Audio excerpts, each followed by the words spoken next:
என் இனிய உறவுகளே, நாம் இன்று 24/4/25 இருக்கின்றோம். தூய ஆவியானவர் நம்மில் என்றும். ஆவியால் நாம் வாழ்வு நிலை பெற நாம் பயணிப்போம் அன்னையோடு. இயேசு உயிர்த்தார், உண்மையாகவே உயிர்த்தார். நாம் தொடரும் சங்கீத தொடர்ச்சி 78, 64, 67, 68, 69. இயேசு சீடர்களுடைய மனக்கண்களை திறந்தார். இயேசு கடவுள். அவரை நிரூபிக்க வேண்டிய அவசியம் அவருக்கு இல்லை. இருந்த போதிலும் சீடர்கள் நம்பிக்கை குறைவினால் கை கால்களை தொட்டு பாருங்கள் என்றார். இன்றைய வாசகம் திருத்துதர்கள் பணி 3:11-28.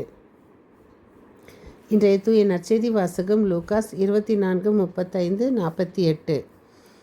இயேசு அவர் வழியில் நிகழ்ந்தவற்றையெல்லாம் அவர்களுக்கு பேசிக்கொண்டு போய் அவர்களை அப்பம் பிடும்பொழுது அவர்களுக்கு அமைதி உண்டாகுக என்று வாழ்த்தி, அவர்களை ஏன் கலங்குகிறீர்கள் என்று அவர்களுடைய அச்சங்களை போக்கி, மோசேயின் சட்டத்திலும் இறைவாக்கினர் நூல்களிலும் திருப்பாடல்களிலும் என்னை பற்றி எழுதப்பட்டுள்ளன என்றும், நான் உயிரோடு இருந்தபோதே உங்களுக்கு இவற்றையெல்லாம் சொன்னேன், நீங்கள் தான் கேட்கவில்லை என்றும், மெசியா துன்புற்று இறந்து 3ஆம் நாள் உயிர்த்தெழ வேண்டும் என்றும், பாவ மன்னிப்பு பெற மனம் மாறுங்கள் என எருசலேம் தொடங்கி அனைத்து நாடுகளிலும் அவருடைய பெயரால் பறைசாற்றப்பட வேண்டும் என்றும் எழுதியுள்ளதே என்றார்.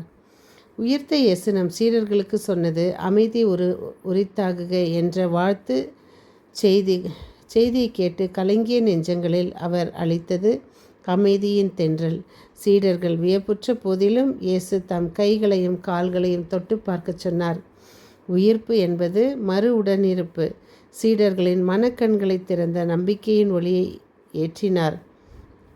நடந்தவை அனைத்திற்கும் சாட்சிகள் அவர்களே என்று சான்று பகரும் வாழ்வுக்கு அனுப்புகிறார். நாம் பெற்ற நம்பிக்கை வாழ்வை பிறருக்கு அளிக்க கடமைப்பட்டுள்ளோம். அதான் நம்மால் முடிந்தவரை நற்செய்தியை நாம் அறிவிப்போம் பிறருக்கு.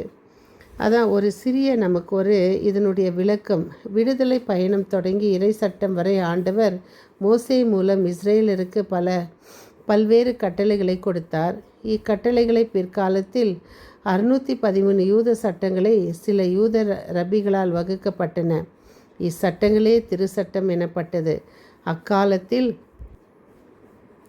திருச்சட்டத்திற்கு பல யூத ரபிகள் பல்வேறு விளக்கங்களை அளித்தனர்.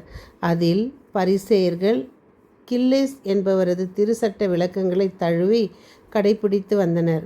இச்சட்டத்தில் யாவே கடவுள் மிக பெரியவர், அவருக்கு நிகரான மனிதராய் பிறந்த எவரும் தங்களை உயர்த்தி பேசுதல் கூடாது, அப்படி பேசினால் மரண தண்டனை என்று சட்டம் சொல்லியது.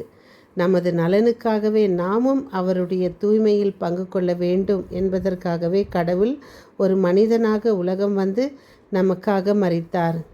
எபிரேயர் 12:10-11, 1 கொரிந்தியர் 11:32. அவர் மரிப்பதற்கு மேற்சொன்ன சட்டம் வழியாக அமைந்தது. தொடக்க நூல் 6:5-8. மண்ணுலகில் மனிதர் செய்யும் தீமை பெருகுவதையும் அவர்களின் இதய சிந்தனைகளை எல்லாம் நாள் முழுவதும் தீமையே உருவாகுவதையும் ஆண்டவர் கண்டார். மண்ணுலகில் மனிதரை உருவாக்கியதற்காக மனம் வருந்தினார். அவரது உள்ளம் துயரமடைந்தது. ஆரம்ப காலத்திலேயே ஆபேலின் மரணம் இவரை மிகவும் துயரடைய செய்தது. தொடக்க நூல் 4:10. ஆண்டவர் காயனிடம், உன் சகோதரின் இரத்தத்தின் குரல் மண்ணில் இருந்து என்னை நோக்கி கதறிக்கொண்டிருக்கிறது என்று கூறுவார். பல 100 ஆண்டுகளுக்கு பின் ஆண்டவர் ஒரு மனிதராக பிறந்து வந்ததும் மத்தேயு 23:35 ஆபேலின் மரணம் பற்றி குறிப்பிடுவார். அது மட்டுமன்றி பல்வேறு காலகட்டங்களிலும் பிறந்து வாழ்ந்தார் எசையா. இவ்வாறு ஒவ்வொருவருடைய வரலாற்றிலும் இயேசுவின் பிறப்பு இறப்பை பற்றி குறிப்பிட்டிருக்கிறது. எரேமியா, எசேக்கியேல், சக்கரியா போன்றவர்களின் துன்ப வாழ்க்கை, அவர்களது மரணம் ஆகிய சம்பவங்களும் அவரை வேதனை அடை செய்திருக்க வேண்டும். மனிதர் படும் துயரில் தாமும் கொள்ள திருவுளம் கொண்டவரே தான் இறைவன் இயேசு கிறிஸ்து.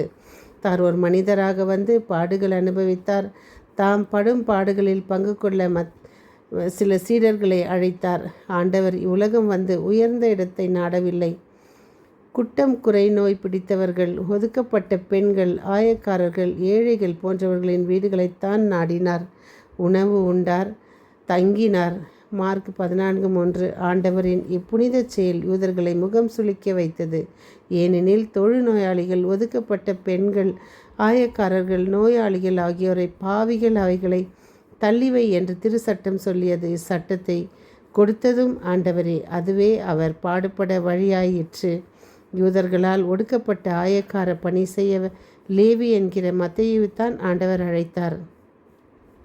இந்த லேவி என்கிற மத்தேயு அல்பேயு என்பவருக்கும் மகனாக கிபி 4 பிறந்தார்.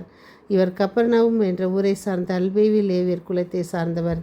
அல்பேயு மகன் மத்தியாவுக்கு ஆரம்பத்தில் லேவி என்ற தம் குலப்பெயரையே வைத்து ரோம பேரரசை கிபி 1437 திபேரியு ராயன் லூகாஸ் 3:1 ஆண்டவர் ஆண்டபோது அவரது ஆட்சியின் கீழ் யூதேயாவை பிலாத்து கிபி 5 கிபி 37 வரை ஆண்டபோதும் லேவி வரி வசூல் செய்பவராக இருந்தார். இப்படி பலரை அவர் சந்தித்து அவர்களை திருப்பி மனம் திருத்தி வாழ வைத்த இறைவனுக்கு நாம் என்ன செய்ய போகிறோம்? அன்பு இறைவா, இதோ இத்தனை வரலாற்றை எங்களுக்கு தந்தமைக்காக உமக்கு நன்றி. எங்களோடு இருந்து அமைதி உரித்தாக்குக என்று எங்களுக்கு உங்கள் அமைதியை தந்தமைக்காக நன்றி கூறுகிறோம். மீண்டும் சந்திக்கும் வரை உங்கள் அன்பு தோழி.